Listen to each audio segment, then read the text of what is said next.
Name is Siobhan Shirley. I am an instructor here at Airfleet. Thank you guys for coming to our ATC Q&A.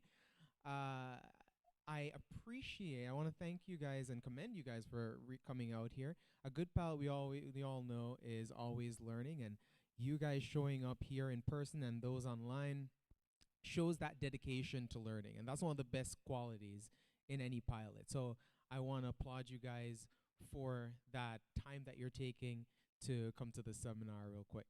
All right.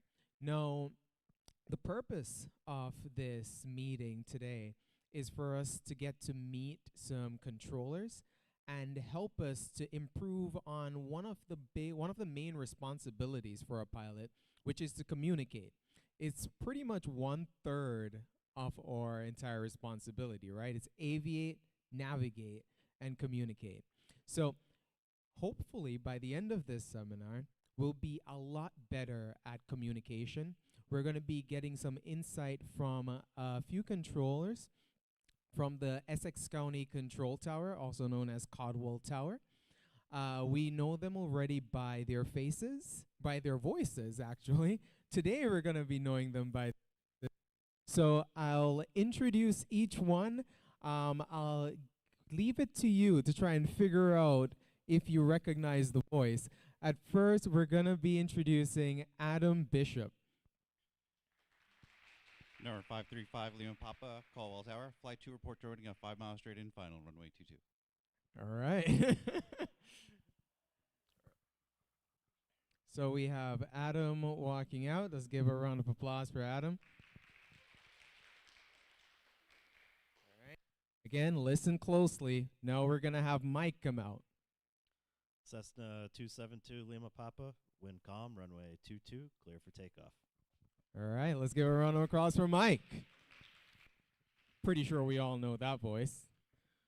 And then, last but not least, we have Gary.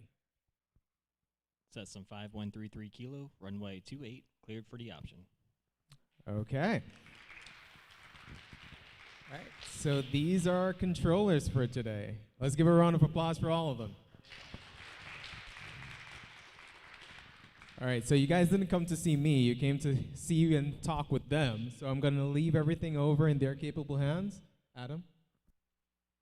Thank you. I guess we're going to start the flight show. Yeah, this will be a quick, short, funny intro for you guys.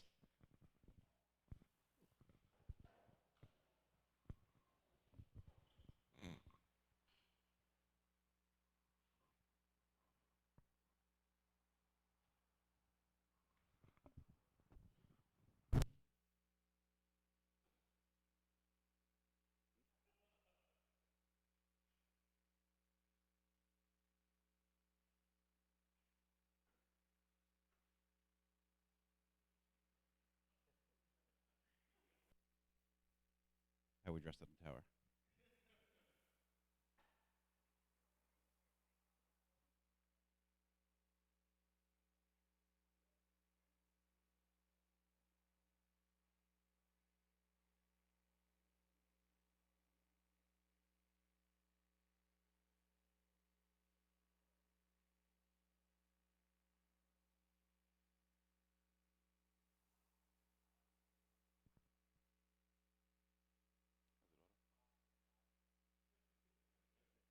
I feel like most of us in the room have probably seen this movie already anyway.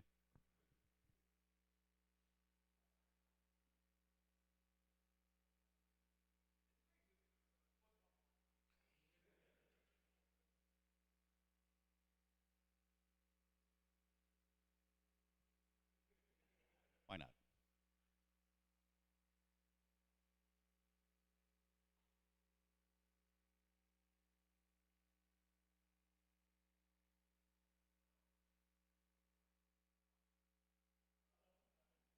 If you hear me, I dent. No worries, moving on.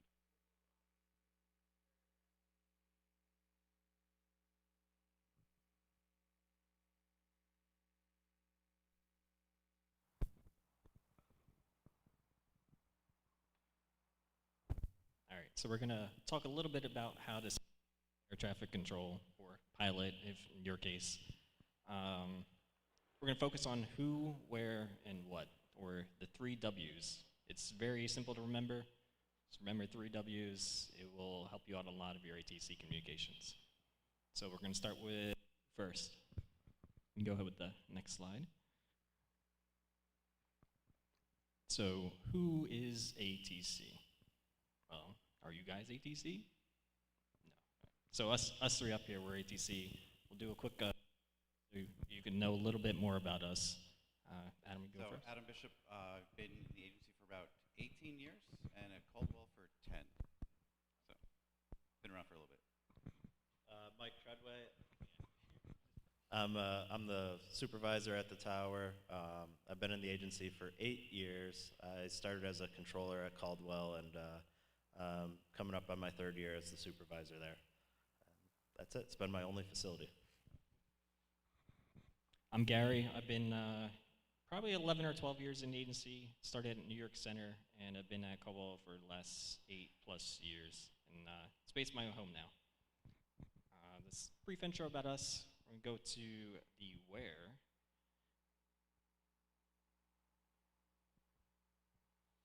So where do we work? Do we work in the helicopter, or do we work in the tower? All right, so we work in the tower. You guys work in the helicopter or planes. I couldn't find a photo with our tower and the plane, so that's the best I got. And lastly, what? Here's another clip from airplane. I don't think we're gonna get the audio, but I guess we can play it on what we actually do behind the scenes.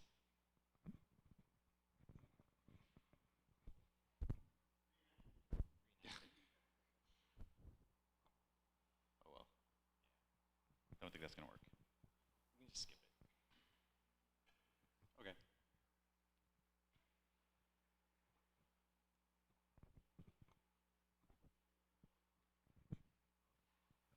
All right, so comedy over. What do we actually do? We had a question. We met with some of your instructors earlier for this on what we were going to talk about. A lot of some of the questions were, what are they doing when they're not answering us? Is a big question. Like, all right, I know I checked in, but are they ignoring me? Do they not like me? What's going on here? So on the screen here, we have a few things that we're actually doing behind the scenes when we're not talking to you. We could be on a different ATC frequency. On occasion, we'll turn off the tower frequency when we're reading a clearance, just because if there's an emergency inbound, we want to hear it and we'll stop reading the ground clearance frequency. We could be on shout lines with the TRACON, departure or approach. We could be talking with more sound trying to coordinate airplanes in between both facilities. There's a phone in the back that likes to ring quite often. Airport ops could be talking about different deer activity or construction stuff going on, tech ops. You guys occasionally call the tower saying like, hey, does it look okay to go flying today? Is it IFR, VFR, what are your winds like? Just like you guys are teaching, we teach. We could be talking to a trainee behind us. We're like, hey, take a second. Hey, what'd you do there? Let that guy go. Don't talk to him right now. You need to learn this. Stuff like that. Or making an ATIS, as you're sure to hear all of our voices comment on the ATIS. So those are the who, where, and what. So now it's quiz time. You guys don't get out of this too easy. You can hit the button for the quiz question. So does anybody know what the significance of who, where, and what is? No? Somebody.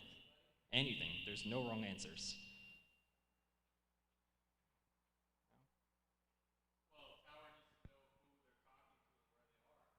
Yeah, who are we talking to? If you guys just say, I want to depart, how am I going to answer you? How do I know who's talking? Any other guesses?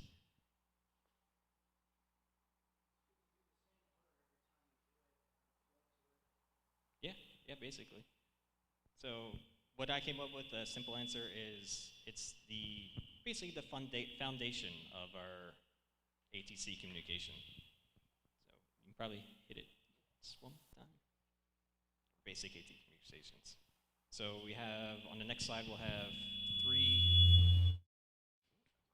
examples. All right, you can hit the button for the first example of who, where, what. Does anybody want to try to read this? Any student pilots, instructors? Go for it. Nice.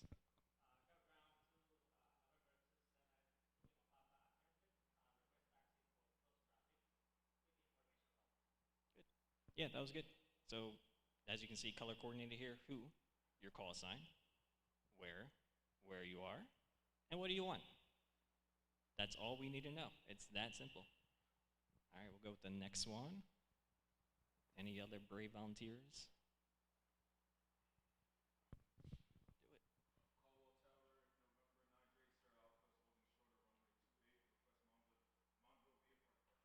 it. Nice, very nice. Montville VFR departure approved, runway 28, clear for takeoff. That's what exactly you hear from us. This is our last one. Any other ones? Go ahead.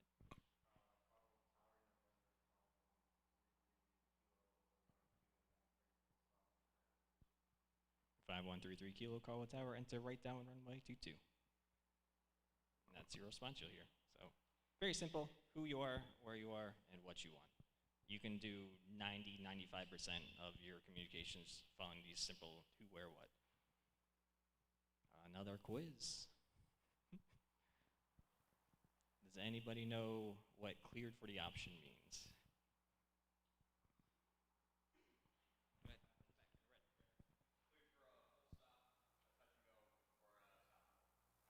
There's Just one more. Very good. That is the correct answer. Full stop, low approach, touch go, or stop and go. Kind of brought this up, not out of it's not a pet peeve per se, but a lot of times we'll clear them for the option, and then we'll say, hey, we want a full stop. So, all right, cool. That is one of the options you'll hear certain controllers say or whatever. Me personally, if I clear you for the option and you read back, Roger, cleared to land, I'm cool with that. I know exactly what you want to do. You clear for the option and you say clear touch and go. All right, cool. I know I expect you to do a touch and go. So those are generally, in my opinion, acceptable. Maybe not 100% acceptable per 0.65, but generally most of us will let those go. Yeah, go ahead.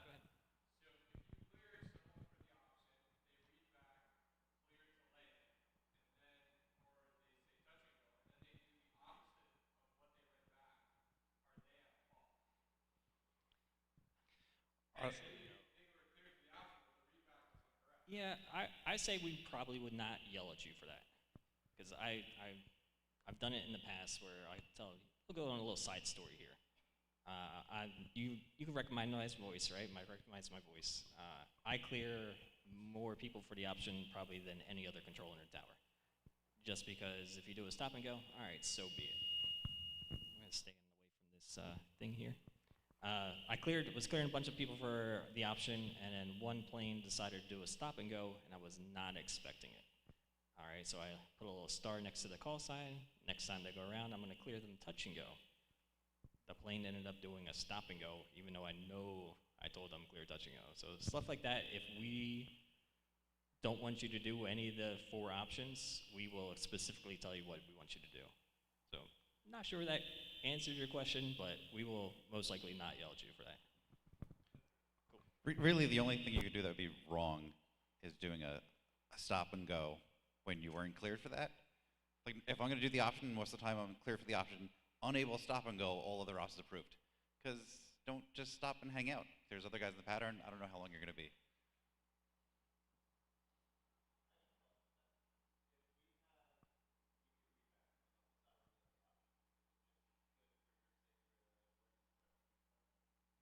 Yeah, at least, so you guys might all, I'm not sure if this relates, but I'm sure all of you have different ways of teaching or different ways of slightly flying. The similar is for us. I like to know what you want to do. If I clear you for the option, you say clear back touch and go, I'm more excited than if you just say clear for the option, because then I 100% know. So me, I use clear for the option as like, I don't care what you do, just tell me what you want. That way I don't have to say clear touch and go, then you say, oh, I really want to stop and go, or I want a full stop. And then I have to repeat myself, all right, Roger, now you're cleared to land. Clear the option, one transmission, makes everything. And just to add to that too, if we do clear you for the option, we do have to account for the possibility of the stop and go. So if we know you're a touch and go, it also can make things a little bit more efficient in terms of our spacing, because less time on the runway doing a touch and go than a stop and go.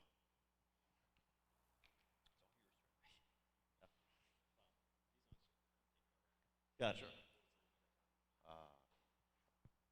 So what you do if you're unsure of something, ask us, please.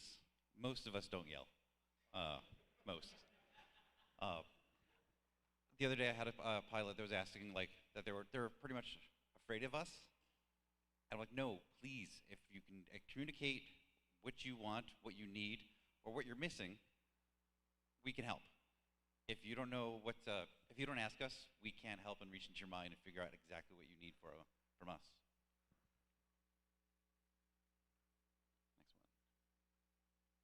What you do if you have a special request? If you want a short approach, a delay in runway, or a specific taxi route, tell us, but also tell us sooner. So if you need like a delay in the runway, I don't want to do like, hey, runway 28, clear for takeoff. Oh, can I get a short delay? And then now, if you can't get it, now I have to cancel takeoff clearance, pull it back, hold short runway 28, and we have to do all that phraseology. If you tell me ahead of time, I can make it work. Same thing, like if you tell me when you're on the go that you want a short approach, I can plan for that. If you're asking for it like past midfield, you know, that my sequence is already set, so it's a lot harder to manipulate things to make that work out.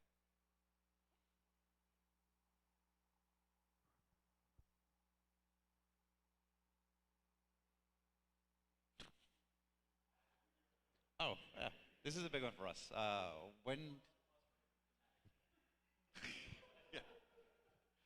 When you're ready to taxi, actually be ready to taxi. This is actually more of an issue early in the morning and late at night. There's a lot of times where it's a single control operation, we're by ourselves. And so that controller is working everything on ground and in the air. And always the air is our priority. We're still going to be safe and efficient on the ground, but there's a lot less that can go wrong on ground versus the air. So if I taxi you and then issue the attack instruction, I'm going to go back to working my air traffic. And if I look out 10 minutes later and there you are taxiing, I'm like, who is that guy? Oh, I taxied him 10 minutes ago. Don't do that to us. I know you guys have to do like check your brakes and finish your checklist, but when you call us ready to taxi, please be ready.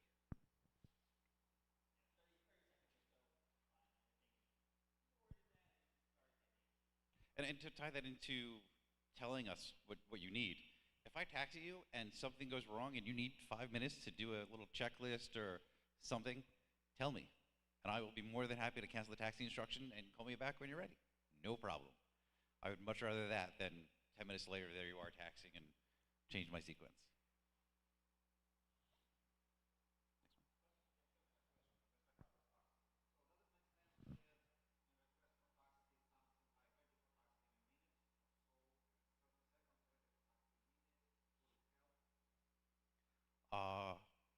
No, because like the only if as long as you're ready in a reasonable amount of time, and you go in a reasonable amount of time, that's not an issue. But it's like the over delay, where now it might be a conflict that I wasn't expecting. Like 30 seconds, that's not a problem.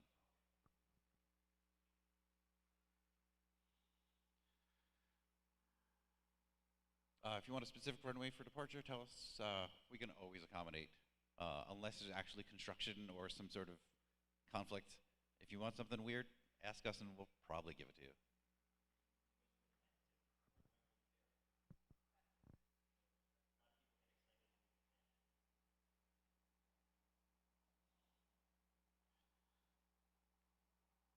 Oh, this is good. Tell us the direction of flight and the initial call, both on ground and the tower.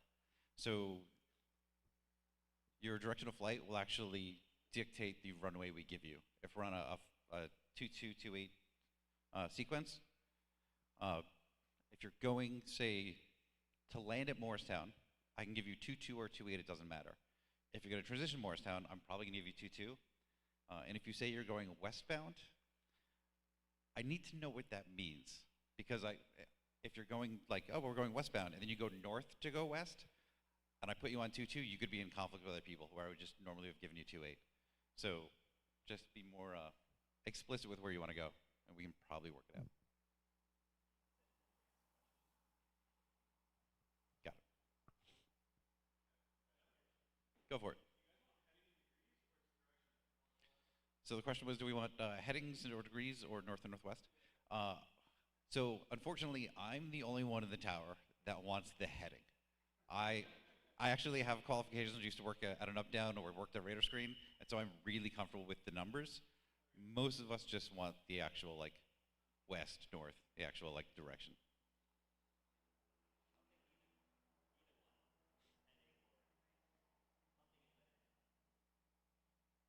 Yeah, the more information we have, really, the better for us, and less transmissions too. Because if you request departure without the direction, 9 times out of 10, the tower controller is going to ask, say, direction of flight. So the more information we have, the quicker we can make a decision and keep things moving.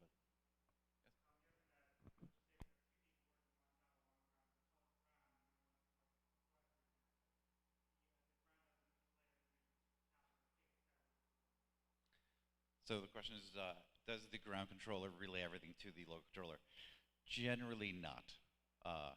But we trust each other. Like if you're at runway 28 and I'm working local, I'm going to assume that you're going northwest. And I'm just going to clear you for takeoff, assuming you're going northwest. And then if you hook a left turn and go south, I'm going to be surprised. Don't surprise us. Oh yeah, and I will definitely yell at the ground controller to find out why you're there.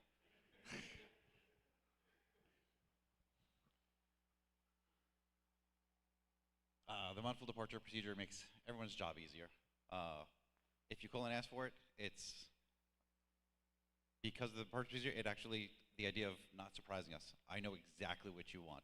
The ground controller knows exactly what you want. The local controller knows exactly what you want. It's super easy for us to then make it work. We know that you're probably going to be aware of the downwind traffic. You're going to be aware of the 2-3 traffic into Morristown. Makes our job easier.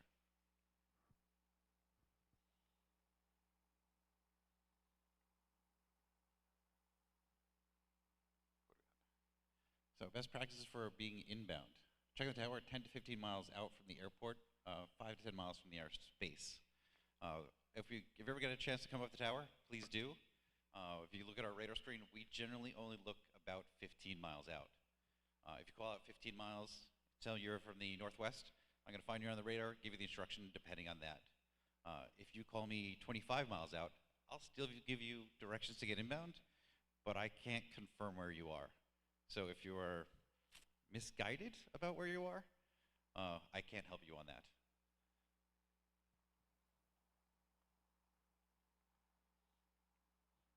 Follow leader. So most of you guys have ADSB in the airplanes.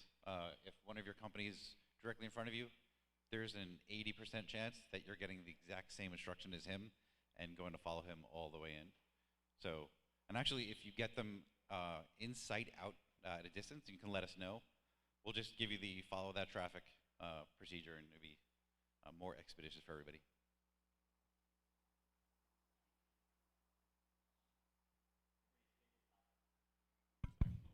All right, everybody's favorite topic or favorite questions that you guys like to ask when you come on your tower tours. What are our pet peeves? We didn't want to tie up the entire seminar, so we only did 3. No, I'm just kidding. There's not many. First one is not listening before talking. I think this is probably the biggest one for most of us. We'll be runway 28, clear for takeoff, and then next thing you know, somebody else is checking in over Wanacue inbound with not hearing the response from the 28 departure. And we get a squelch, just like a little bit of squelch we've been having here, and then we have to do the whole thing over again. All it does is waste time and departure gaps, and it's very inefficient for us. So just frequency, and just listen for a few minutes or a few seconds before keying up to see if anybody's trying to respond to a transmission. Cold calls. Who you are, where you are, what you want. If you call me and just say, hey, I don't know, number 5 Echo Lima. I'm like, yes, what do you want? It's, when I was training, I was told that every time I hit my button to transmit, I was spending money, and I wanted to hit it as little as possible. And so when you just do a cold call, to me, I'm just wasting money and wasting time. So. Yeah, I do think, don't quote me on this because I don't have the FAR aim in front of me, but I do believe in the aim 3-1-2, I think you are allowed to do a quote unquote cold call in lieu of a lengthy transmission, is I think how it's worded. But for most of Caldwell's traffic, the who, where, what can be used unless we're really, really busy and you can't get a word in because we're nonstop talking.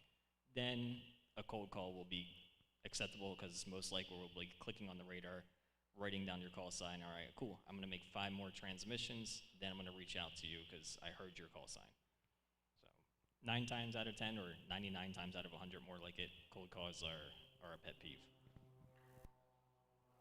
Somebody's question. Go ahead.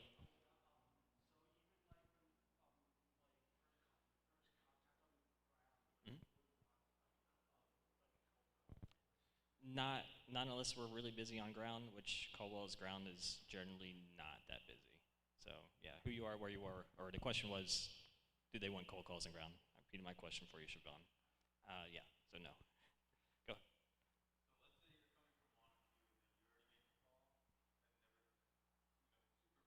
Yeah.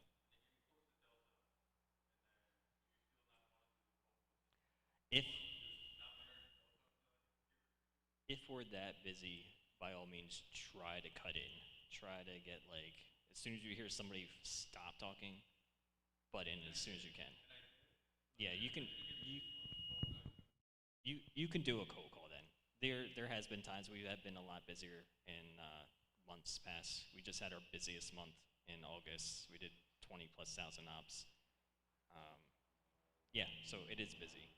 Uh, Going back to what we see in the radar, if you or tower, if you do come for a tower, uh, most of us seasoned controllers already know where you are and you're in. Well, we don't know what you're doing, but we can click on the radar and see your ADSB call sign, and we basically have all the base Caldwell aircraft call signs memorized, so we know that you're where you are before you call. Nine times out of 10, we already expect you to call us.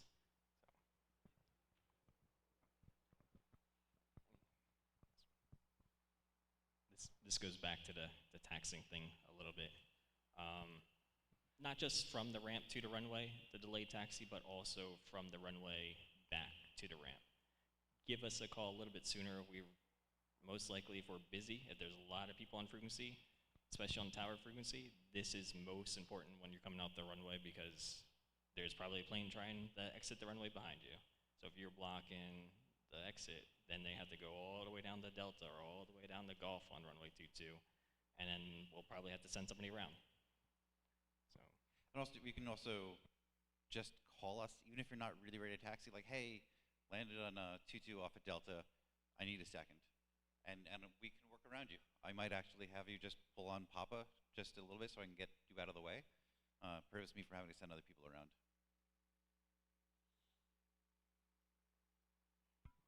Sorry, I have goldfish memory sometimes. I wanted to add another slide. This is the last slide, but the thing that we talked about, Siobhan, when we were in our meeting, some fun tips for you guys. We just had a 7110 change a few months back that our procedures have changed.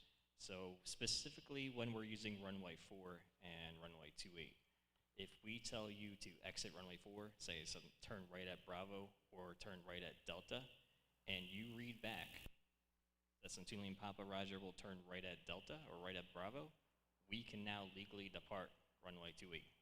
So we can be a little bit more efficient than we were 3 months ago before the 7110 change. So just a fun fact for you guys to help us out and help you guys out so you're not waiting so long at the runway. But to add to that, we need the actual readback of right at Bravo. You can't just be like, oh, we'll go. That actually doesn't meet the qualifications for us.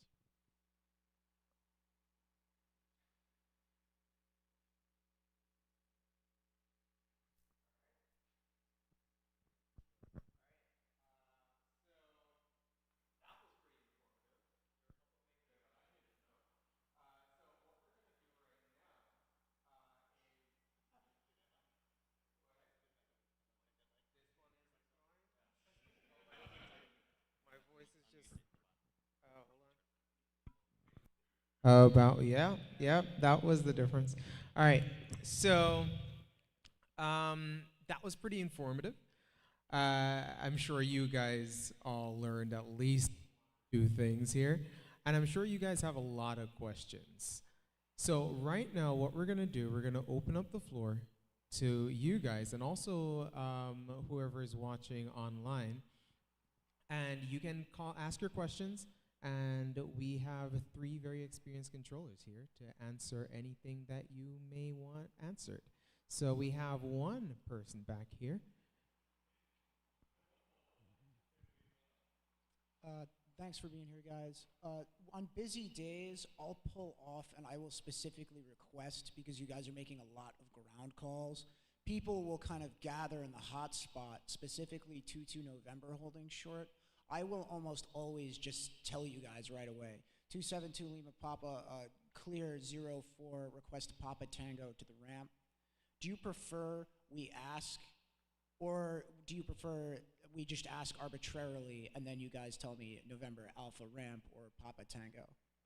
If you ask for a specific taxi route and I can give it, I'm going to give it every time. Nice, because I'm always going to ask that to avoid. If I see three people are already lined up holding short, I don't want to deal with it in the first place. I'm always going to just request the specific clearance. Yeah, please do. Nice. Thank you. All right, we have one more here. Oh, now I really want to hear it. Okay, so by preference, I used to ask what I want. For example, northbound departure.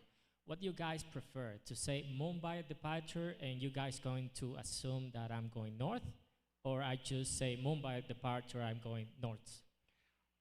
If you ask for the muffled departure, as soon as you hit the edge of my airspace, I don't care where you go. Okay. I really like a little bit. Okay. But generally, like you hit the edge of my airspace, I can look and generally see the track you're heading on, and that's more than I need. Like that's enough for me to call traffic for you. So it's just once you get outside the airspace, it's fine. Gotcha. Okay, so and last but not least, I ask those questions during the ground. Once I give you that information to the ground, they basically they're gonna provide me the wrong way, and then you guys just gonna give me the clearance, and you guys going to assume that. Once I ask the Mumbai departure. I'm missing a. No. I mean, so if I ask Mumbai departure to the ground, Okay. so I don't have to mention north. Oh, so a lot of this is going to be just my own personal point of view. If you end up on 28, I'm going to clear you for takeoff and assume then that yes. you're going to go northwest or north. So whether you're on the muffled departure or not, it's not going to change how I personally work. Feel free to chime in if you guys disagree. So just a different way of explaining it is you can hear our different voices now, right? So if you hear the same voice on tower and ground, the person most likely knows which way you want to go, the Montville, etc. But if you hear a different voice, 99% of the time, unless it's something weird, we're not bothering the tower guy with, hey, this guy's going north. And he's like, I don't care, I'm busy, leave me alone. Hey, I'm going south. Yeah, just leave me alone. So you're better off when you check in with tower, tell them your direction of flight as well, because it will help them out. They don't have to ask. Makes everybody on the same page.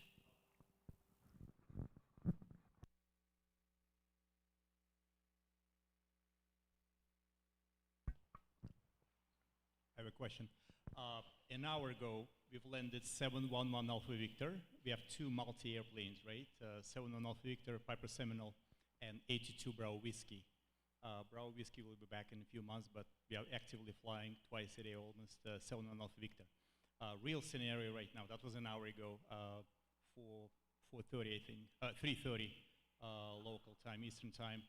My student, we are number 2, we landed on runway 4, right? And he touched down at the 1,000-foot marks, right? Training flight. And I told him, don't use the brakes, use November and request November. So he requested November, ATC controller told him, enable November, turn right on Bravo. So he's slamming the brakes. Oh, the reason is, he said, turn right on Bravo, there is an airplane behind you. Okay, he's slamming the brake, he's slowing down the airplanes, we are turning into Bravo, we are looking at airplane 3505 Tango just started turning downwind to base. So there's a huge space, lots of space behind us. There was no reason for me to get off, jeopardize safety. What if he would abuse the brakes and get the flat tire, we would close the airport for another 2 hours, right? So, and we look together, when we get off the Bravo, right? We look both, that airplane is turning to the base. I told them, they lied to you. There is no airplane right behind you. But we understand that. My point is, for the heavy airplanes, especially in training environment, especially runway 4, because there are trees over there, there is a 50-foot obstacle, that if I'm landing, I'm exiting, I definitely want November. And hotspot was empty. There was nobody in hotspot, because of course I can't turn in November if there is a hotspot. I mind the traffic on, if anybody is taking off on 28, I understand that. God forbid something happen, if my brakes break, I will run through, right? So there is a collision. So I'm pretty responsible for, if I'm requesting November, and most of the time, I think that's one of the times that you guys denied, which is fine, we respect it, we obey the rules. But I would, if I'm requesting exit November in a heavy airplane, I need that. There is a reason for that. So just a comment. Okay. Just a quick follow-up on that, because when you, without actually listening to the scenario, I wasn't most likely upstairs during it. It sounds like you're requesting November, doesn't mean you need November. So, for example, how we would think we would plan out. Controller tells you, hey, right at Bravo, ground point niner. You should say unable Bravo, and then he'll say, Roger, right November, ground point niner. So that is aviate, navigate, communicate, right, in that order. So that's how that should go. The reason I usually, yes, I understand that, and I was about to say enable to override my student, but we were threatened that there is an airplane right behind us. That's exactly the language was used. The airplane right behind you, I need to get off of Bravo. So I told, okay, let's exit, and then we take a look. We thought that maybe he's about 200-300 feet above the, on the approach, and that was not the case. I thought, oh my God, they lied to us, but that's okay. That's fine. Just my point is, and we did sometimes, I did a couple of times, I told him unable. You can't turn on Bravo, it's unsafe. Run further and turn on November. And November is safe and so on, we do that, but we were just threatened that there is an airplane behind us. That's one thing. Another thing is clarification. This question will be long, I need your patience, guys. We are 141 flight school, meaning that we have a strict curriculum and we do state checks. We have Chief Flight Instructor Kyle. Kyle, raise your hand. Yep, Kyle. Siobhan, yep, right here. And Jay, our airman check. We do the state checks. When the person, what the state check is, meaning that when Chris, Roman, or anybody else prepare the student for solo, there is a state check. So one of us is going to fly with that student and check them out, basically. Like a mini check ride before the next stage. Next step. I'm doing the state check with my, not with my, but I'm doing the state check. There is a pre-solo state check, it's the first one. There is a pre-cross-country state check, and there is a final state check. So basically there are 3 state checks that we are doing before the final check ride. I'm flying with the student, and I'm doing the second, it's a cross-country. I'm actually, yes, I'm a PIC, I'm a pilot in command in the aircraft, but I'm an observer as well. I will only step in, right, when I feel absolutely necessary, and if I don't step in, there will be tragedy, right?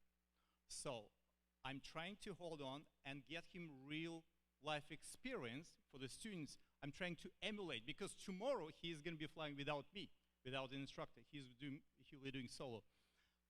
That student coming back from the practice area, and he confused Greenwood Lake with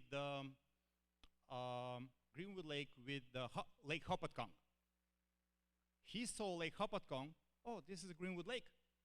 I'm flying south, and he's flying south of Hopatcong.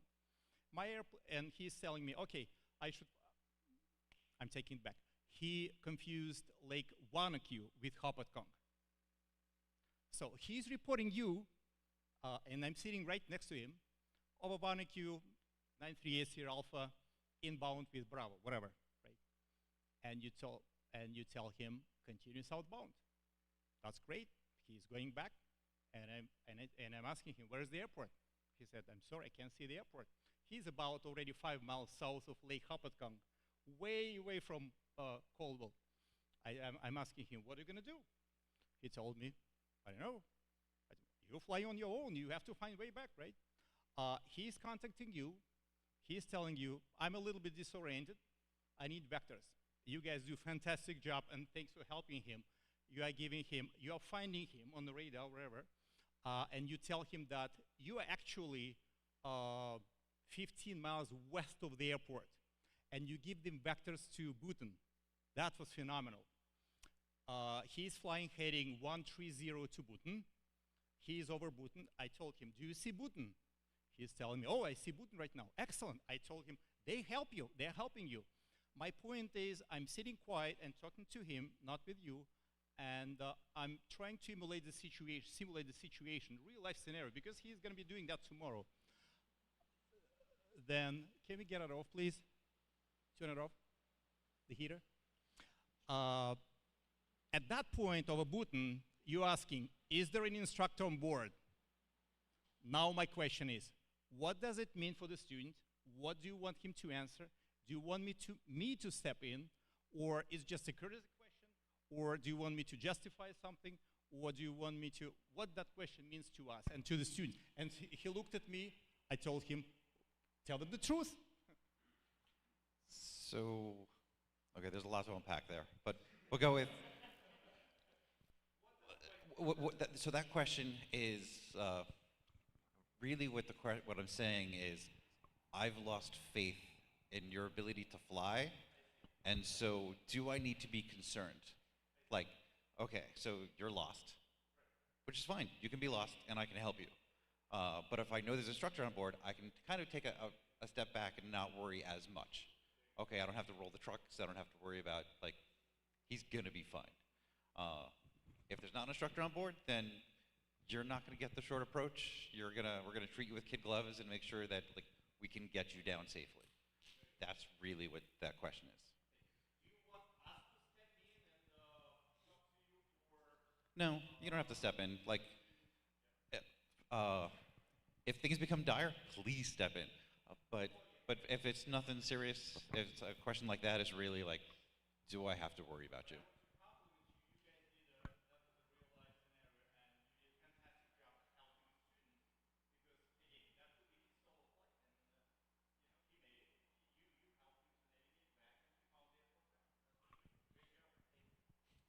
Well, also thank him for reaching out and kind of saying, hey, I'm a little lost. You know, that, none of us want to hear that, none of us want to be in that situation, but that's what we're here for. You know, and I said, well, you look out 15 miles, that's our standard. If you're lost, I will zoom way out to 50 miles, have them ident, find them, and then work from there. So also don't think that 15 miles is a hard line. All right. Very good question.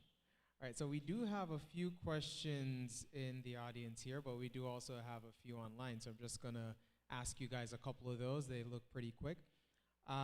So the first one's from Juliet, and she's asking, does the tower have a satellite computer tracker for the planes on the ground and in the air, so you can precisely see where each aircraft is, both on the ground and in the air?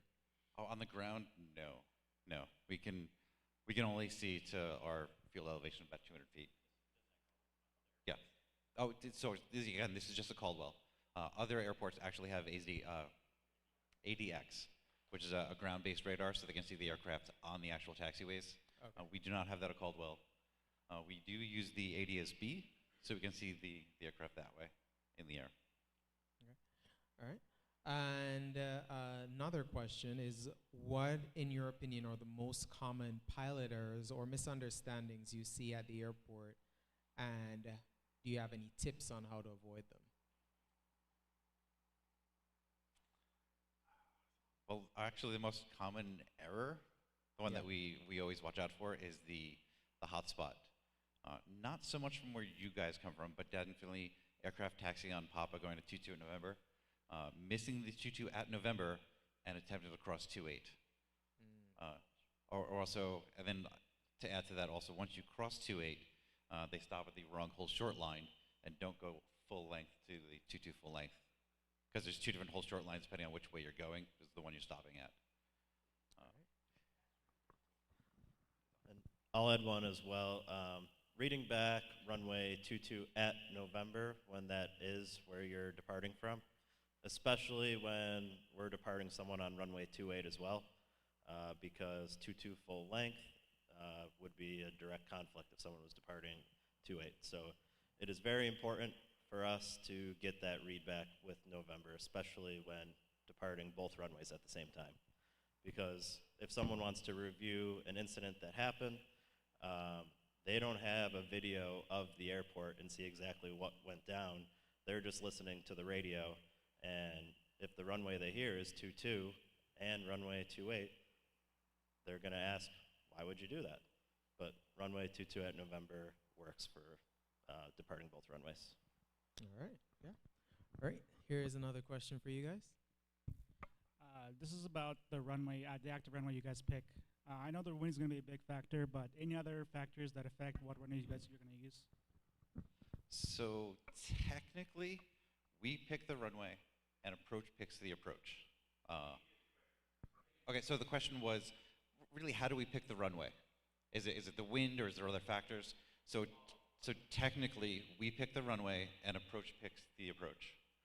In reality, that is not true at all.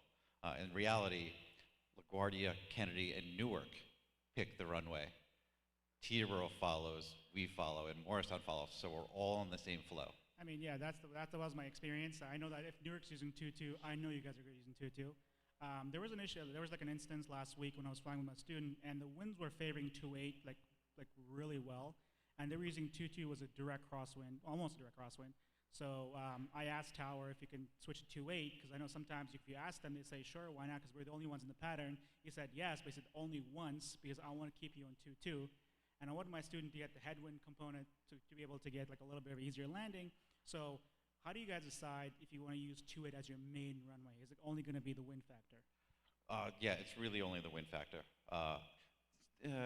There's a little more to that. So if you're IFR, like if we need to actually use the approach is going to send everyone IFR to 22 or 4. Very rarely they're going to allow us to do a visual to 28. Yeah, if you have the request it. But there are times where I'll put the pattern on 28, and then I have an inbound for 22 that's IFR, and I have to make that work. And if there's multiples, it's going to be really hard for me to continue doing pattern on 28. Right, yeah. I mean, I guess like if you have one person doing pattern in 28, everybody else has to do the same thing. Yeah. No, I've done the patterns on 2 different runways twice, and it's not fun. All right, thank you. All right.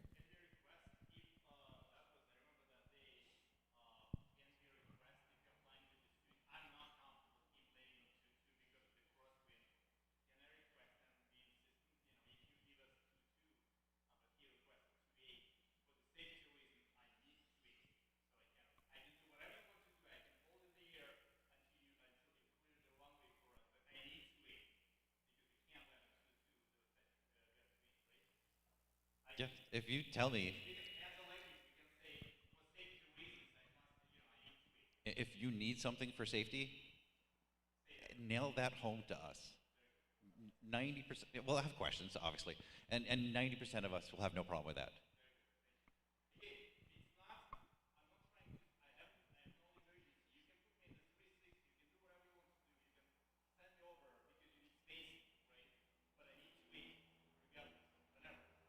Yeah, we kind of do the same thing to you guys, where someone will ask for a runway that's really difficult for me to use, and I'm like, yeah, I can give that to you. It's going to be an undue delay. Do you want that? And 90% of the time, the pilot's like, oh no, it's fine. So like, but if you ask for something, and even if you're, I don't want to clap with the frequency saying like, I'll take the delay, but if you convey to us what you need, we'll make it work.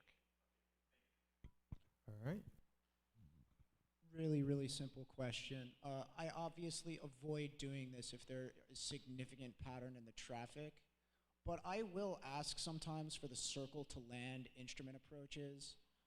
Does that kind of overwork you guys if you're launching people 2-2, or excuse me, off of 2-2, like there are people landing there, but most of the traffic is on 2-8, which sometimes happens on those really busy days. If I request a left circle to land, so the approach 2-2, circle for the downwind for 2-8, does that matter at all? Does that overwork you guys? It depends on how busy we are and what's Yeah, going on. I'll avoid it usually, but just out of so if curiosity. we're on if we're like using 2-8 and you're asking for an RNAV 2-2 practice to circle 2-8, Yeah. I personally look at that as a midfield downward entry. Like that's how Yeah, I'm going right. to work you. So it doesn't add that much complication. Okay. Now the question is, are we able to approve? So we technically can't approve RNAV practice approaches. There's some discussion with us of whether we're actually allowed to or not. So our phraseology won't be like RNAV practice approach approved, maintain VFR, separation service won't be righted, that whole thing. We're not going to issue that phraseology, but What will you guys say? Practice approach at pilot's own risk? go. Yeah, for me, I'll just say continue as requested. Hey, I want to Oh, I've RNAV heard 2-2, that, yeah. circle 2-8. Continue as requested. I'll let you know if I need something different. Cool. So we had it. Today was a busy day. I finally got to work local and wasn't training. And it was busy, and I went in RNAV 2-2. I had 5 or 6 in a pattern for a 2-8. I'm like, yeah, continue for now. We'll see when you get closer. And I was going to spin them, then I found the hole. All right, yep, clear land 2-2. You're fit. Keep your speed up. So. Awesome. Thank you so much, guys. Okay, so my question is going to be pretty similar to Jay's earlier question, but when it comes to switching the pattern from, say, 2-2 to 2-8, I know it depends on a lot of things, but sometimes it's wind. Do you have a specific crosswind value that you will switch to 2-8? Like, do you have like a specific number that, like, above this number, we're going to switch pattern to 2-8? It's you guys complaining. Oh, really? Yeah, like I'm not in the wind. I don't care. So, and like we'll look at it and it'll start get gusting and start going to 2-8, and we'll talk about it and we'll debate it. And a lot of times I'll just ask you guys what you prefer, especially if there's a bunch of people in the pattern. I'll take a survey. Hey, who wants to switch to 2-8? And we do judge your landings. If we see some pretty rough landings, we'll be like, okay, it's time to switch runways. Thank you, guys. Well, that's good to know. All right. Anybody else with any questions? Oh. Okay. Can they hear me? Okay, they can hear me. Okay, I have 3 questions. Probably it's a little too much. One of them is whenever coming from the Wanakir, sometimes you guys just say like join us straight in for 2-2. Am I assuming a 5-mile final, or can I just like technically go straight in for 2-2? What am I supposed to do? Says this is my split. Hi. So we all work differently. I personally would never say straight in runway 22. Okay, then maybe we should make Gary answer this because that's what he says. This is a safe spot? Yes? Okay. Yeah, I don't want to say lazy, but I will work things out. So if I really don't care, if I want something specific, I will tell you. If I just say straight in runway 22 and you start tracking a little bit closer than I want, I'll say, hey, turn 30 degrees left, intercept a 4-mile final runway 22. If I want you on a 5-mile final, I'll tell you. Make a straight in runway 22, report 5-mile final, or report join the 5-mile final runway 22. So I don't know if that answered your question, but if 9 times out of 10, straight in 22, continue, and we see you're somewhere as we don't want you to be, we'll adjust. And to add to that, there's one thing that if you take anything away from today, it's if you don't know what to do, ask. And if you're confused, like ask me and I'll give you more explicit instructions. And we don't yell much. Okay. What was Other question I have, Go for it. there was once that I went to Morristown, and usually when I go from Caldwell to Morristown, I don't get the 80s because the airspaces are so close. There was once I got yelled at. I got, I guess, humiliated as well, because it was busy. I was going to Morristown, and Morristown was telling me that they wanted me to join 2-3 straight in, and I told them like I'm gonna join a straight in, and they were like, okay, but I'm not gonna clear you till you get the weather. I'm like, I have Caldwell Towers 80s, and I'm guessing it's pretty similar. And they were telling me like they won't give me a clearance to land until I get the weather. So I was asking them like, do you want me to fly to Boonton while I get it? And they're like, no, no, keep going. Just let me know when you get it. So it was just a little too overwhelming with my student, you know. And then it was funny because once I turned for final, they were like, oh, winds are 230, blah blah blah. I'm like, what was the point of this? So my question is, if I'm coming from Morristown to here, is it necessary for me to get the 80s, or it doesn't really matter? I actually remember this, and we were less than happy with Morristown when that happened. On an unrelated note, has anyone ever told you about the magic words? So, there you go. I have the numbers. What are the numbers? Wind, runway, and altimeter. Like, so if you have those three things, that's all that's required. I'm not saying that if you don't have the numbers that you should say you do. I mean, I said that actually that day. I remember I said that because my student was stepping in, and I'm like, with the numbers, and he literally told me like, what are the winds? And I had the winds from Caldwell, so he was testing me. That's what I'm He telling doesn't you. know what the winds you had. There's no way. So Like, that's, if I make an ATIS and then you ask me 5 minutes later what the wind was that I put on the ATIS, I'm not gonna be able to tell you without looking. yeah. Okay. And Yeah, wind check. yeah.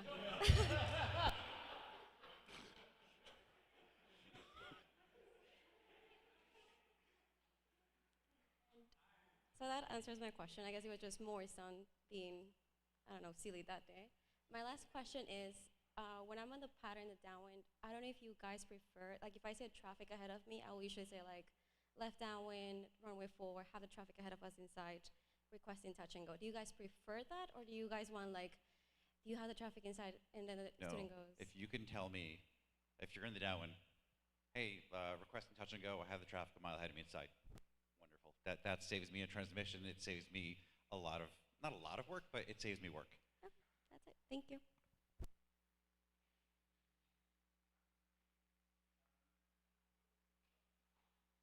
I'm going to step back here. There we go. The question is regarding can't do both at the same time. You can just come up here. Yeah. Up here. Questions regarding reps, things like just extra kind of communications like that, birds. Like, how do you prefer to receive that? And if we're talking, I don't want to say like frequency, but sometimes, like especially in the windier days, maybe we have like a pirate coming in, someone voluntarily asking it, or should we just wait for you to mention it unless it's something like really bumpy? So my requirements are, if there's certain weather conditions present, below 5 miles, below 5,000 feet, a host of others, I'm required to solicit a PIREP once an hour. Am I required to get a PIREP once an hour? No, I'm required to solicit. That being said, if there is a condition that I'm concerned about, or I know the other pilots are going to be concerned about, I might ask specifically for that. And if you're experiencing stuff, let us know. So I don't mind you being specific about something. There's also, if you see something weird, let me know, because sometimes it's fun, like snow at the end of April last year. I was like, really? Snow? Okay, I'll pass it along. I also enjoy the weird PIREPs of like, how is the wind? Squirrely. That's my favorite PIREP, squirrely. But I also feel like when I then transmit that to everybody else, you guys kind of know what that means, right? So we just need to take the information that you have and give it to the other pilots.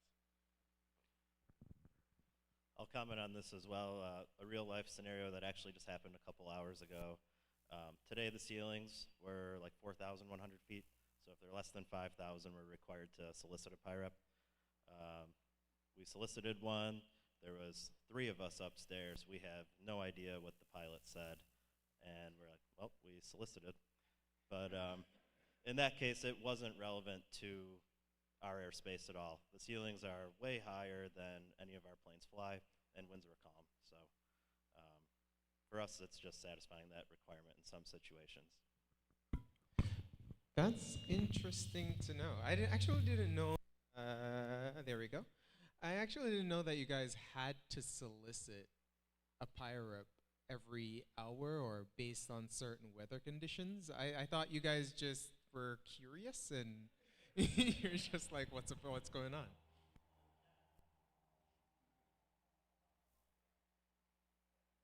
All right, here's another question for you guys. Far enough away from the speaker. So if you tell us to like look for traffic and we don't have it in sight, if I say negative contact, is it like implied that you know that I'm searching for it? Because I've had times before where I'll say negative contact and the tower is like, okay, look for it. I feel like that because like it's important to me, but I think it's probably more important to you. just a guess. But yeah, also, but to expand on that, if you tell me like, oh, I have it on the box, that actually means nothing to me. I can't use that for anything. So I'd much rather looking out the window versus Proof for Caldwell, or if Caldwell says it going to Morristown, is there like a certain amount of time where if you don't hear from that aircraft, you're like, why haven't they called yet? When you hit my boundary. Okay. I'm gonna wonder why I haven't. And I actually would probably, I might reach out to you, or I might reach out to Morristown and say, hey, what's this guy doing? Like if you're based at Caldwell, I will assume you're probably coming to Caldwell. But if you're not, I'm gonna reach out to Morristown and be like, what's this guy doing? So, but no, there's no like definitive line.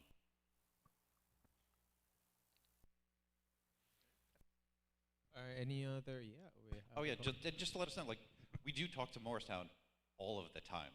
If you ever get a chance to come up to the tower, there's a little communication systems where when I hit that button, I am coming out of the speaker automatically, just talking and they can hear me. There's no like phone ring or anything. It's just an immediate like, hey Morristown, this is what's going on, and they'll acknowledge. All right.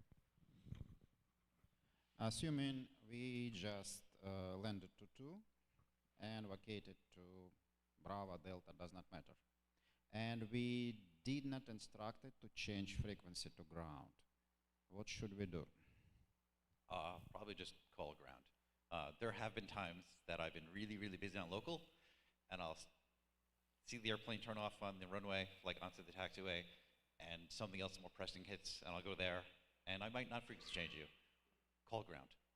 In the off chance that I'm working by myself and I'm ground, I'm still ground, so that's fine too. And second question, give us maybe 3 samples when you said or would say these words, I have phone number for you, advice ready to copy. I have phone number for you, advice ready to copy. Oh. Possible pilot deviation. What's the question about a possible pilot deviation? Give us 3 samples. Oh, examples. Oh, that's easy. A few days ago. It's because sometimes they're interesting sometimes. I got a phone call of like, hey, it's a phone call in the back of the room. I was during the Bedminster, no, sorry, yeah, it was a Bedminster TFR, but it was before the current administration, so it was a while ago. They're like, hey, are you talking to this guy? I'm like, no, he's one of mine, but not at all. They're like, well, he's doing low circles over Bedminster, and there's a TFR. I'm like, oh, okay. They're like, well, when he lands, like, you need to call the Secret Service with all of his contact info. I'm like, okay. So we land, I do a little research, get all the info, call the number, like, for the Secret Service, and like, Secret Service, how can I help you? I'm like, I really just didn't think that that's how they would answer. Like, I thought it'd be more of a secret. Yeah. And there's another one where there was a pilot that was during a Bedminster TFR. Nope, I'm wrong. It was the UNGA TFR. Pilot was coming from the west. Morristown called and like, hey, you talking to this guy? Like, no. And we're watching him like about to hit the line of the TFR. And it looks like he was going to Lincoln Park. And as soon as he hit that line, the phone rang in the back of the room. Hey, you talking to this guy? Nope. Okay, we're scrambling. Okay. And then we have a radar in the radio in the back of the room. Used that to try to look at the Lincoln Park frequency.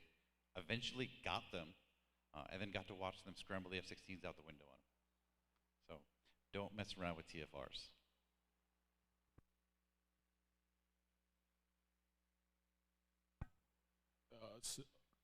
And wait, so- also to go with pilot DVs real quick. We do understand that we are a training airport, and we do our best to treat you guys with kid gloves. Like, obviously, if you violate a surface area that's important, like if you get on the runway without permission, we're going to pilot DV you. But if you get like a little lost, like chances are we'll reach out like, hey, looks like you're a little lost. Like this is what you need to do. We may not be. We try not to be mean. We'll go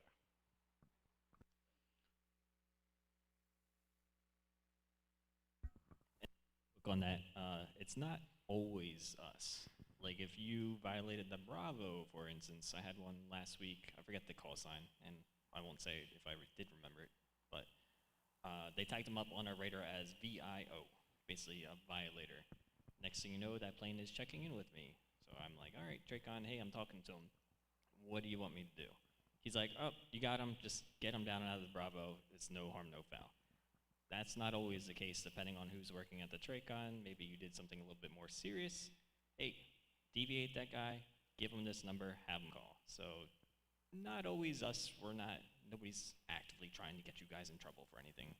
But if we do give you a phone number to call and it's not our number, it most likely didn't become from us. We're just the messenger.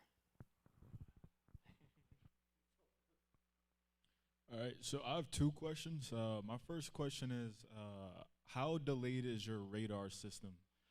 There's times where I would be in the upwind turning crosswind. I will go well into the crosswind, and then out of nowhere I would hear Skyhawk 5133 kilo, extend your upwind, and I'm well into the crosswind. So how delayed is the system? I'm going to say that's more of a trainee question, like our trainee. They're not looking out the window is the answer for that. Yeah, definitely come by for a tower tour. We don't really see the turns.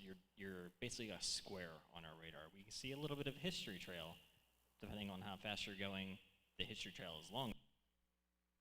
Oh, I lost it. If you're just departing and you're still in the upwind, 90 knots, 100 knots, something like that, there's not much of a history trail. So the controller or the trainee, 9 times out of 10, should be looking out the window. Hey, you can see him swing up in the upwind, the crosswind turn. You're too late. To answer the actual radar, it's pretty accurate within a few seconds or so. All right, cool. And that's probably, we're saying that because we need that for spacing, and it's one of those, we missed it probably, but needed it like to happen now. So that's really what it is. All right, and my second question is going back to what Alexi said earlier about the stage checks. As a student preparing for a stage check, we're trying to make them as independent as possible while they're in the plane. And if a student is, for example, in the traffic pattern and they're missing their calls or they're not saying things properly, and you guys say, hey, is there an instructor on board? And then we verify that there's an instructor on board and they continue to make mistakes, at what point would you guys kind of want them on the ground or just want us to completely step in? When my voice becomes agitated. That's a fair point. Yeah, I don't have an actual like line for that. Yeah, I also don't know who's asking for instructors. That's not something. Yeah, so as we said, it's a comfortability thing for us. So, and talking about like missing instructions is actually one of the things I'm trying to teach my trainees is having the ability to make your voice heard. Like sometimes you'll miss my first transmission. Sometimes you'll miss my second transmission. You will not miss my third transmission. And just on the training thing, we understand this is a training airport. Most of you guys are learning how to fly. There's very few people are just, maybe on the weekends, or the weekend warriors are just going out to grab lunch at a distant airport or something like that. But you guys should also know we're a training airport for ATC as well. We have four trainees right now, so us asking you if there's an instructor on board, just, all right, cool, there's an instructor. If he messes up too bad, the instructor's going to take over. That's the main reason we ask. And we're going to give you a little bit more leeway, too. We're gonna let you mess up, let the instructor teach, and we kind of hope that you guys give us a little bit of the leeway, too, for us. We're trying to teach. Cool, we might not be as efficient. There might be a little bit longer of departure delays because we're trying to teach this guy, hey, comes an inbound push. There's like 5 or 6 planes over Wanacue. What are you going to do? And then we're trying to teach him how to safely separate them. Hey, send these 2 to boot in for the downwind, put these 4 over here for the straight in, and then we're trying to teach that, the safety thing in the air, and we're like, all right, cool, we probably could have got our 2 departures out, but this is more important because if we don't teach you this now, you're never going to learn it later, so. All right.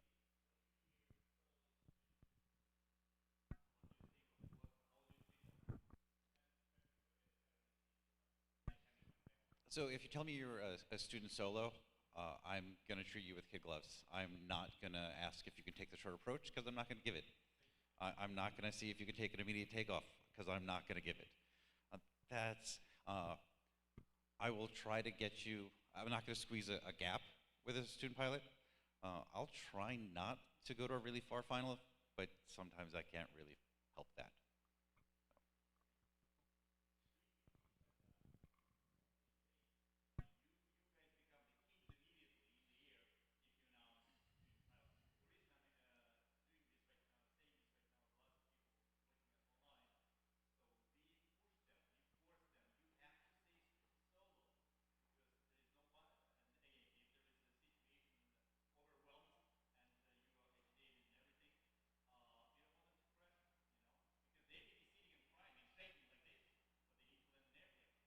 Yeah.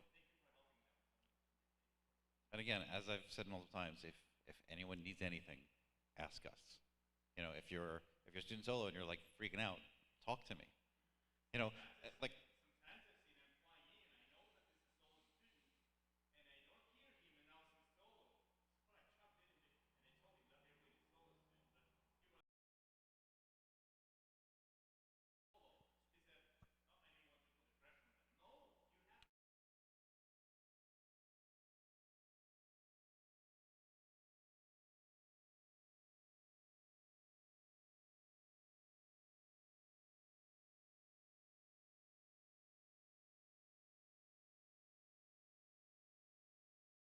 Nope. Good. Do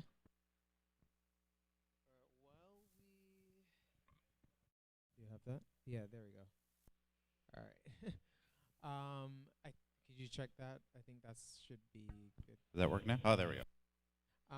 With the student pilot, is it annoying for you guys if the student pilot says student pilot every time, every lap in the pattern, like every time we're on downwind? Or is you just want just once, and we already know that Tulio Papa is a student pilot? I'm going to judge by Gary and his reaction to saying once is enough. Okay.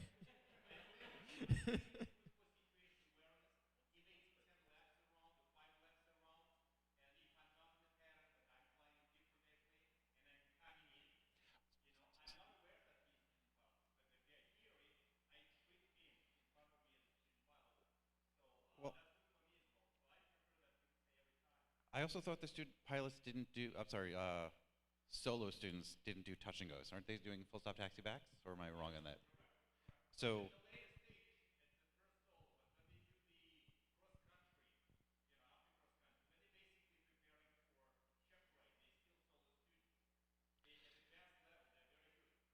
okay.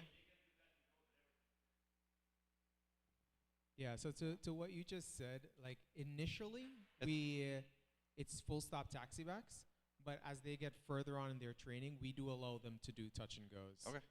Yeah, once per frequency is probably the right way to go with that. Yeah. Okay. So on the initial call. Yeah, those are pretty much the limitations for RC. Do you guys have any limitations on your side in terms of your students in the tower? The limitations are slightly less than what my limitations are. The old, like, I have to give them enough rope to mess up, but Yeah. not to mess up for both of us. Okay. So That's a hard line to find when you first start training, Yeah. and also to not jump in on. It's probably very similar for you guys. Yeah, it's very similar to what we were doing. All right, we have another questions, right? Well, thank you guys for being here first, and thanks for all the hard work you've been doing the last month. We appreciate it. My question is, why does it feel like hitting the jackpot sometimes to get a fly following? So there's a lot of. We don't know what politics. goes behind the scene, but a So- lot of times when it's like enable. So there's a lot of politics behind the scenes, but the crux of the issue is it depends on how busy the New York TRACON is. Sometimes there's one controller working the departure, arrival, and the kind of en route sectors. They're doing all three at the same time. For Newark, Morristown, Teterboro, and Caldwell. So there's one controller working arrivals, departures, and through flights. So if he's by himself, you're probably not going to get flight following. I can't tell you what their staffing is on a given day. Sometimes they call us and say, we're not doing flight following today, we don't have the staffing for it. Other times I'll just put it in. And so if you've ever gone on a tower tour, you'll see like, we can put it in and the call sign and all the information pops up, and then we initiate a handoff to the TRACON. And if during that handoff, they don't take it before generally my boundary, I'm gonna assume that they're not taking it. So they don't need to call me and say, we're not taking it, they're just gonna, it's obvious to me. So then unfortunately that's when I'll say, squawk VFR, for you state approved, sorry. I wish I had a better answer for you. With what you guys just mentioned, where it's following, do you guys have a problem with the student or the pilot requesting flight following with the ground? I know that sometimes you'll say, unable or contact them in the air. Is there any cue that the pilot can have to know that, okay, no, we are not supposed to be asking them for them to help us with flight following for ATC? Am I missing something? I've never heard that. I've always just kind of done it. Oh. Wait 3 months. Wait 3 months? So you drive differently, fly differently, we sometimes work differently. So the majority of the people in the tower want you to request flight following on ground because that is our less busy frequency. There may be a controller who doesn't want to do additional services, and he'll say, yep, tell tower. And he won't tell us personally, he'll just let you check in on tower and like, oh, where's my code? So, but I'm telling you, ask on ground. Most of us, we're training everybody to do the additional services on ground. Okay, got you. And that should be a lot better in 3 months. Yeah, give or take. I have a question about occasionally we'll get extended on downwinds like pretty far. I've been like a down, and occasionally if there's no one behind us, would you be open to like 360ing us so we're closer to the field instead of being at like 1,500 feet, like 11 miles out or something like that? Yeah, if if you want something, ask. If there's no one behind you and a 360 is more beneficial for you, it's probably more beneficial for me. I actually just recently found out that like 10 miles out, you have to climb because there's a hill there or something. I found, again, I've been here for 10 years, and I found out about that last month. So like that's so far to my space, I wasn't aware. It's because someone asked, can we climb? Because that's the altitude changes. I'm like, yeah, please do. I wouldn't notice. But yeah, the 360s asked for that is no problem. There was an alpha trainer a few weeks ago. I'm sorry I had to give you 3 right 60s because my pattern went out to 8 miles. I'm like, if I send you an 8-mile final, it's going to take 20 minutes for you to get back. And one last question with that too. I don't know if you guys realize, I was flying one of the trainees like yesterday or 2 days ago. And the left downwind 28, if you extend us really far, we're like almost head on with that cell tower. Like right at the east side of the delta. I I wasn't here for that. No, like it so- didn't but- happen, but it's very close if you extend people like really Okay. far. Thank there. you for letting me know that now. I'm aware of those only because of the helicopters. Again, if you have a problem, ask. Because yeah, a right 360 seems like the right move there. 1, 2. Okay, there we go. All right. We're gonna be wrapping up soon here. I don't know if we have any more questions. We have one. I'm going to just fire a couple questions to you guys, though. Common questions that students ask. When you guys tell us to follow traffic, are you expecting us to follow their exact flight path, or you just want us to be behind them, just separate ourselves accordingly? Separate them accordingly. If you're really fast and you're following a slow guy and you need to extend your downwind to continue having adequate spacing, please do. Okay, got you. All right. If you do tell us to get your clears for a touch and go, the question now is, if we do go around, how important is that for you, for us to get on the frequency, even if it's busy, to tell you we're going around? I don't know if this is the technical answer, but I'm going to give you my opinion. Yeah? I don't care. Okay. Like, if you actually touch the ground, or if you come within 3 feet of the ground, or you come within 30 feet of the ground, the only thing it's going to do is change how fast you're going, and that's not going to make too much of a difference. Okay. What about on the other end of it, where we're coming in, you cleared for a touch and go, and we're not going to go around, we're going to actually do a full stop? What about then? That is slightly more, I don't want to say dangerous. It's kind of a warning area, because if there's somebody fast coming in behind you, that might be an issue. Where all of a sudden now you're full stop and you're hanging on the runway a little bit longer than we expected. So if there's a fast guy, he might be surprised by that, and that might be an issue. Sometimes when I'm working pattern, I'll actually tell like the full stops, hey, if you're doing a touch and go, I'll tell you that the traffic ahead of you is a full stop. Because of that, I expect you to give them just a little bit more space.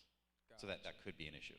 Gotcha. And just to clarify, if we need to land, we land. Oh, Who absolutely. cares? If you need to, worst comes to worst, I send somebody around. That's Cool. not the worst thing that happens. Please. Just want to make sure that that's on Yes. record. That land if you need to land.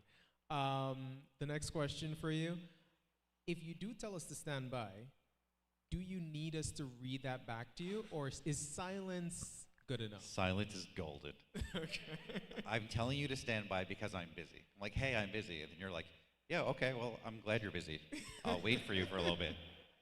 And then I'm like, okay, shut up because I have stuff to do. All right. Okay, the next one we have here is what?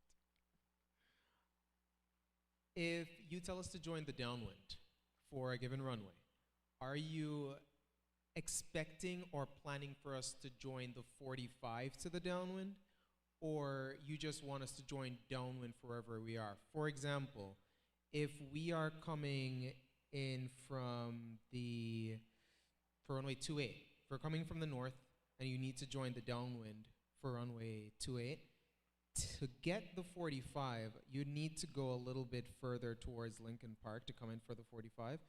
But you could come straight on Lincoln Park water tank and do more like a 90-degree to the downwind, which isn't technically standard. What are you expecting, or you just like watch what we're doing and you're like, that's good enough? So we all work differently. Generally, if I'm on 2.8 and you're coming from Montague, I'm going to tell you to enter the midfield downwind, expecting to fly over Lincoln Park, hit midfield, and make that turn. If we're on 2.2, I'm expecting you to fly like pretty much to the Square Lake. If I need you to come to the south side of Square Lake, I'll tell you. For 4, I expect you to pretty much fly over the Lincoln Park Airport water tank and then join the downwind for that. And I don't think I've ever issued a downwind for 10, ever.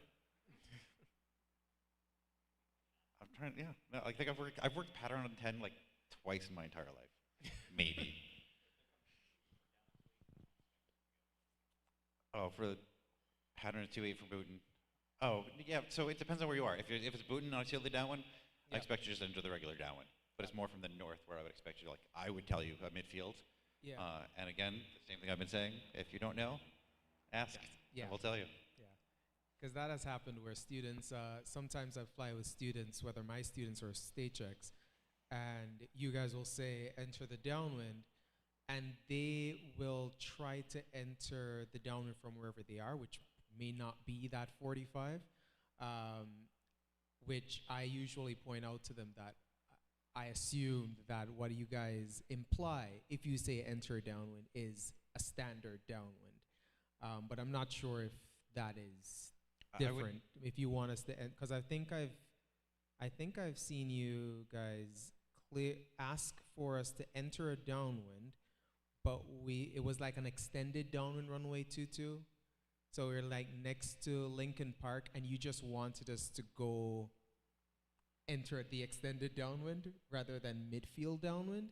But there wasn't any difference in clearance. It was just enter the downwind. It wasn't like enter the extended downwind or midfield. So I was just wondering what your... It's funny because as you talk about this stuff, I'm trying to figure out which one of my coworkers it was. I mean, And maybe like, it was a trainee, but it did happen. yeah, I would just ask.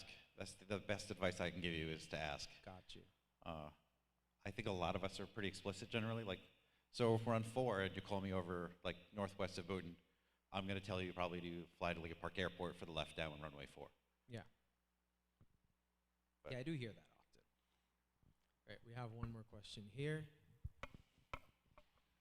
This goes back to the Morristown question that I had. So I know that you guys talk to each other all the time. Does that mean that, let's just say I request a Southwest departure transition to Morristown, they're expecting me? If you tell me you're going Southwest or Morristown and you're in a Cessna or a Cirrus or an Alpha Trainer, I'm not calling them to let them know. I'm going to give an early frequency change, and that's enough time. If you're flying a Falcon, I'm going to say, hey, by the way, Falcon's heading your way. He's taking off now. Yeah, because I didn't know what you meant by you guys talk to each other. Do you guys just like a handoff going on like you do with a Tracon or no? If you have a squawk code, then there's a handoff going on. If you don't have a squawk code, there isn't. Because I remember there was an instance a few months ago, I believe it was you, Adam, who was in Tower. I requested Southwest departure. He said, contact Morrison Tower. We got them, and then they're getting back to us. He was getting really busy there. I gave him a call.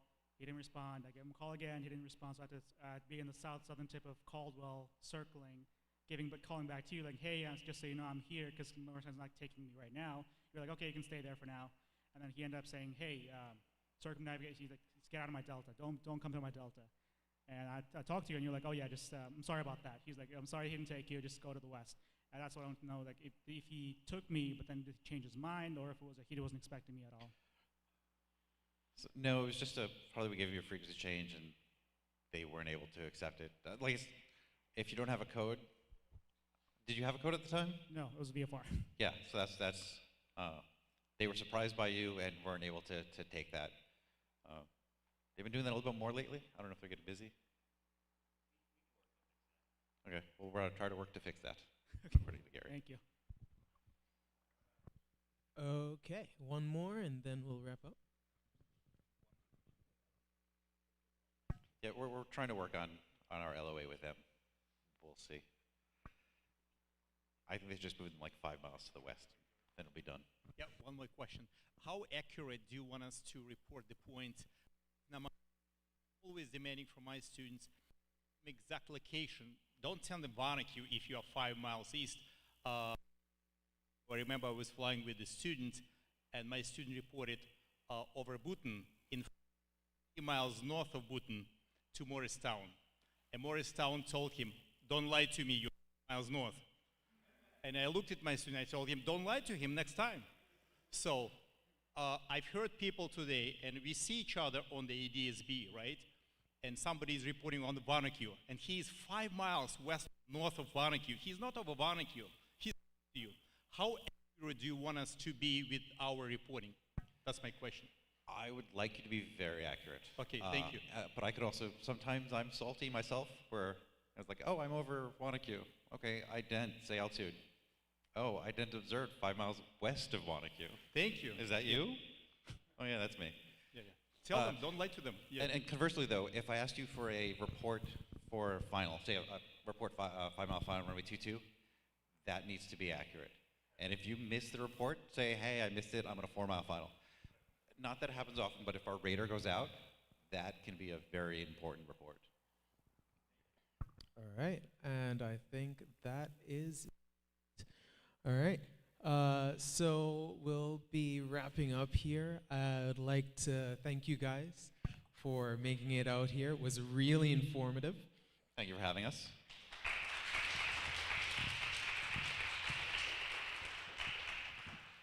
And I know that they said it a couple times about tower tours, tower tours. If you do need to tour the tower, I'll let you guys go ahead in terms of how they can schedule it with you directly. But if you are one of our students, you can ask us, anybody at the front desk or your instructor, and we'll schedule that for you. But I'll let them. You know what, I will send you my email. Yeah. And then does this work for you? I'll send you my email, and anyone that wants can go through you. Yeah. Does that work? But also, if we have anybody who's not our students, because you may have some people online that they are not one of our students at all, so they wouldn't be doing this to us. Okay, yeah. Okay, cool. All right, so we'll have that link up. There will be a QR code for you guys to be, if anybody is a student of your fleet, and you guys can schedule it that way. All right. Say again? Oh. And I'm also being told that if you are not a student at Airfleet, you can email us at info@airfleettraining.com, and we can also hook you up that way. All right. So I do recommend you guys going up to the tower, seeing how they work. It'll give you a lot of experience and just help you to understand what's going on, make you feel a little bit more comfortable. Like he said, they don't yell much. But I really want to thank you guys for coming out. Thank you guys for coming online. As we wrap up here, for people who are in person, we do have our alpha trainer over there. You guys are free to walk around, look at it, ask questions if you want. If you do want to book a flight in the alpha trainer, you can just call us or email us at info@airfleettraining.com. Coming up, in the coming months, we will also be having some more seminars for you guys to be able to come in. One is going to be online, only online, so there won't be any in person, where we'll be basically stripping down a Cessna 172 so that you guys can see all the parts inside of it. We'll have diagrams matching to what's in the POH so you guys can understand how this actually links up to the diagram, preparing you for your check ride. So we have a little clip here for you guys to see what's coming up. The volume's off. Oh, that sucks. Right? But you'll be able to get to look inside, ask all the questions you want. There will be Q&A sessions there as well. And you'll be able to see all inside the aircraft, just like the video we have up there. So that's coming up either in December or January, but we'll have something posted for you guys so you will be able to register and log on. All right, we'll be looking forward to seeing you there too. And that's pretty much it. Thanks again for coming out.